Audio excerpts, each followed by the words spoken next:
हाँ, बिस्मिल्लाहिर्रहमानिर्रहीम। आज का टॉपिक है potentiometer. It is device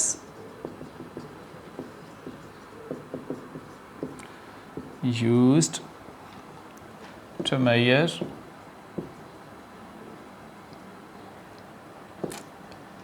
EMF। इसकी मदद से आप किसी भी सेल की EMF या पोटेंशियल मालूम कर सकते हैं।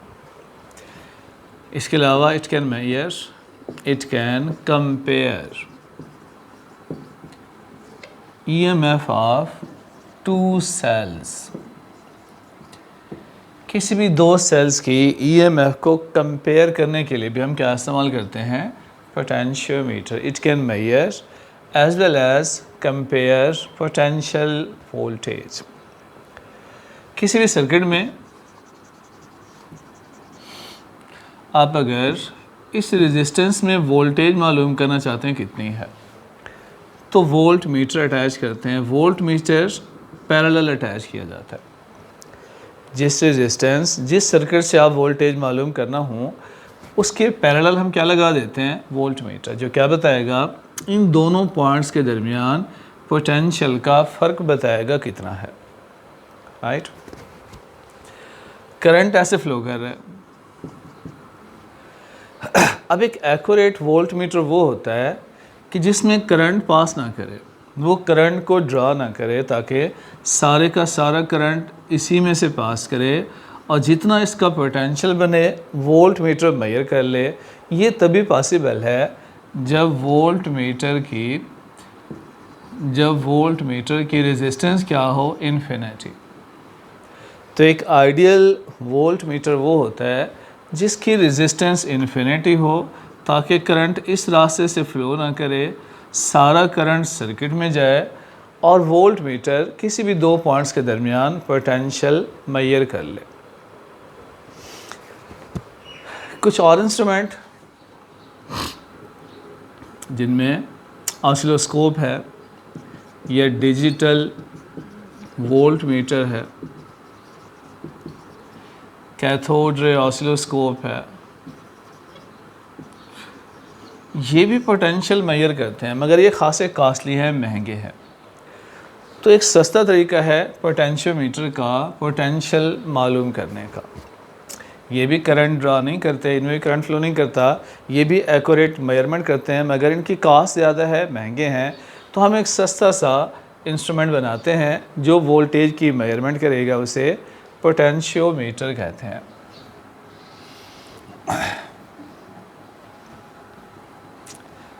It is interesting. एक वायर है,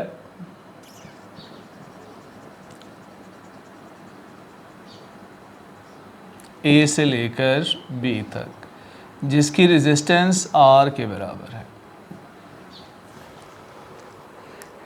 ठीक, एक वायर है और उस वायर की रेजिस्टेंस आर है। उसे एक बैटरी से कनेक्ट कर दे जिसकी वोल्टेज का हमें पता है। ये सोर्स ऑफ EMF से उसे कनेक्ट कर दिया। ये बैटरी क्या करेगी? इस तार में, इस वायर में करंट पैदा करेगी। कितना करंट होगा? ओहम लॉ के मुताबिक E = IR। करंट की वैल्यू E/R होगी। राइट? अब इस तार में पोटेंशियल की वैल्यू डिवाइड हो जाती है। हमने पहले पीछे पढ़ा रियोस्टेट में कि एक रियोस्टेट जिस तरह एज ए पोटेंशियल डिवाइडर काम करता है। तो अगर एक वेरिएबल पॉइंट हो C, तो जो वोल्टेज A और B के दरमियान है वो वोल्टेज A और C के दरमियान नहीं होगी, क्योंकि हम लेंथ कम इस्तेमाल कर रहे हैं, इसके लिए रेजिस्टेंस भी स्मॉल है। तो A और C के दरमियान वोल्टेज की वैल्यू कम होती है। आप C पॉइंट को आगे शिफ्ट करते जाएं तो R के बढ़ने से वोल्टेज की वैल्यू बढ़ती जाती है। इस A से C तक वोल्टेज किसके बराबर होगी? A और C के दरमियान जो पोटेंशियल होगा वो I×R के बराबर होगा। तो अगर आप जो वेरिएबल पॉइंट C है, इसकी लेंथ को आप बढ़ाते जाएं, इसको आप आगे करते जाएं, तो R के बढ़ने से पोटेंशियल की वैल्यू चेंज होती रहती है ए और सी के दरमियान। इसे हमने पढ़ा था कि ये एक पोटेंशियल डिवाइडर है और ये अपनी मैक्सिमम ई के बराबर कब होती है, जब इस पॉइंट को आप बी पर ले जाएं।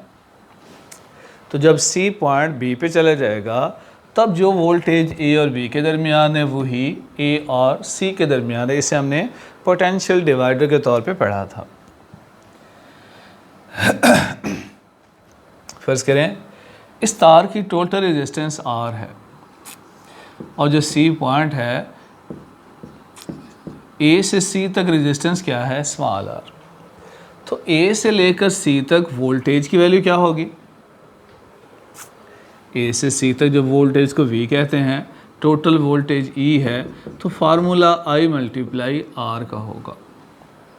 क्योंकि सीरीज़ में करंट सेम रहता है जिसकी value I is equal to E divided by R है, यहाँ पुट कर लें तो E divided by R multiply small R, इसे लिखते हैं आर ओवर आर मल्टीप्लाई ई।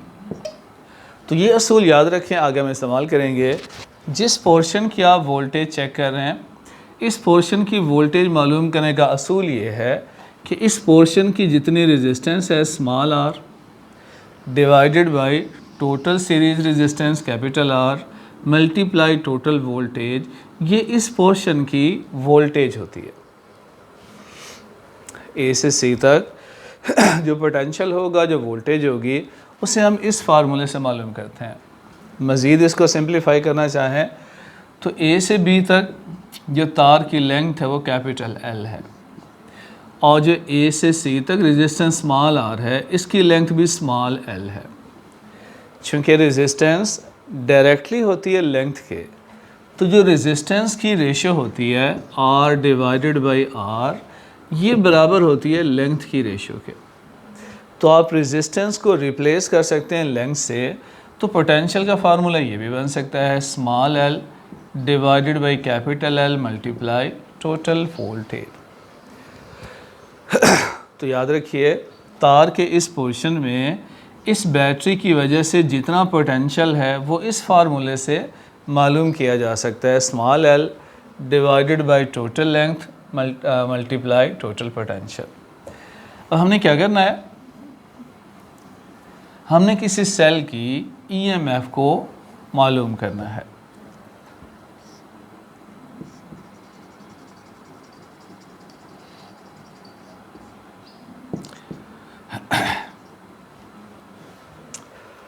जिस सेल की वोल्टेज को आप मालूम करना चाहें उसे बी के साथ कनेक्ट कर देते हैं।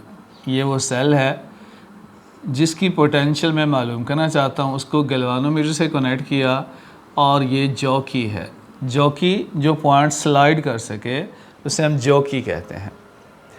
तो ये सी वेरिएबल पॉइंट है जो मूव कर सकता है। ये अननोन वोल्टेज है ई एक्स, जिसकी वैल्यू हम मालूम करना चाहते हैं, और ये हमारी गिवन वोल्टेज, इसका हमें पता है इसकी वैल्यू कितनी है। अब करना क्या होगा, जो अननोन वोल्टेज है, सेल है, उसका पॉजिटिव टर्मिनल कनेक्ट होना चाहिए इस ईएमएफ के पॉजिटिव टर्मिनल के साथ, ये लाजमी है। ऐसा करने से हमने क्या किया, दोनों बैटरीज़ को हमने पैरेलल रख दिया। ठीक है, दोनों बैटरीज़ में को हमने क्या रख दिया, पैरेलल। अब पैरेलल में इसकी इक्विवेलेंट कैसे मालूम करते हैं, इनको माइनस करके। अगर सीरीज़ में हो, ये सीरीज़ में होती हैं, अगर नेगेटिव पॉजिटिव फिर पॉजिटिव नेगेटिव पॉजिटिव यूँ हो तो ये सीरीज़ है, ये 6 वोल्ट 12 वोल्ट 18 वोल्ट होती है। और अगर ऐसे हो, ये 6 वोल्ट है, ये 12 वोल्ट है, तो माइनस हो जाएगा 12 माइनस 6 वोल्ट आएगा। राइट, हमें क्या करना होता है, क्योंकि ये वाला सेल अननोन है, इसकी पोटेंशियल का हमें नहीं पता कितनी है, तो हम क्या करते हैं, किसी तरह से इस सेल की वोल्टेज को इस तार की वोल्टेज के बराबर रख लेते हैं। किसी तरह से सेल की वोल्टेज को इस वायर में मौजूद वोल्टेज के बराबर रखते हैं, क्योंकि वायर में जो वोल्टेज है वो लेंथ को चेंज करने से चेंज होती रहती है। तो आप क्या करें, सी पॉइंट को चेंज करते रहें। यहाँ पर है, इसको यहाँ लेकर गए, फिर यहाँ लेकर गए, चेंज करते रहें। जब इस तार में मौजूद पोटेंशियल जो इस बैटरी की वजह से है और इस अननोन सेल का पोटेंशियल बराबर हो जाएंगे, तब गैल्वानोमीटर में करंट ज़ीरो हो जाएगा, क्योंकि जब सेम पोटेंशियल पे आ गए तो करंट का फ़्लो ख़त्म हो जाएगा। तो हमारा प्रैक्टिकल यही होता है कि हमने गैल्वानोमीटर में करंट को ज़ीरो करना होता है। और गैल्वानोमीटर में करंट कब ज़ीरो होगा, इस सी पॉइंट को आप तार पे चेंज करते रहें। जब इस तार में मौजूद वोल्टेज और अननोन वोल्टेज बराबर हो जाएंगे, then galvanometer will show no deflection. Galvanometer में करंट ज़ीरो हो गया।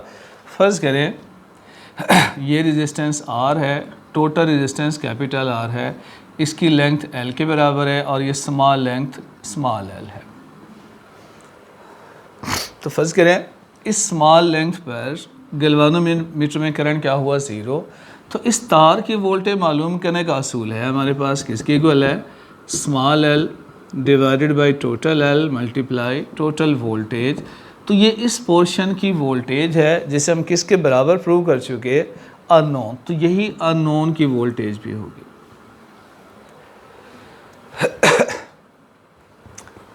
हमारा टारगेट क्या था, इस सेल की वोल्टेज को मालूम करना। और हमने क्या किया, इस सेल की वोल्टेज को तार की वोल्टेज के बराबर किया। इस वायर में मौजूद पोटेंशियल मालूम करने का असूल मौजूद है, फार्मूला है। तो तार की वोल्टेज मालूम कर लें, अल्टीमेटली वो किसके बराबर होगी, इस अननोन पोटेंशियल सोर्स की ईएमएफ के बराबर होगी। तो ये तरीका है जिससे आप किसी भी अननोन सेल की ईएमएफ मालूम कर सकते हैं।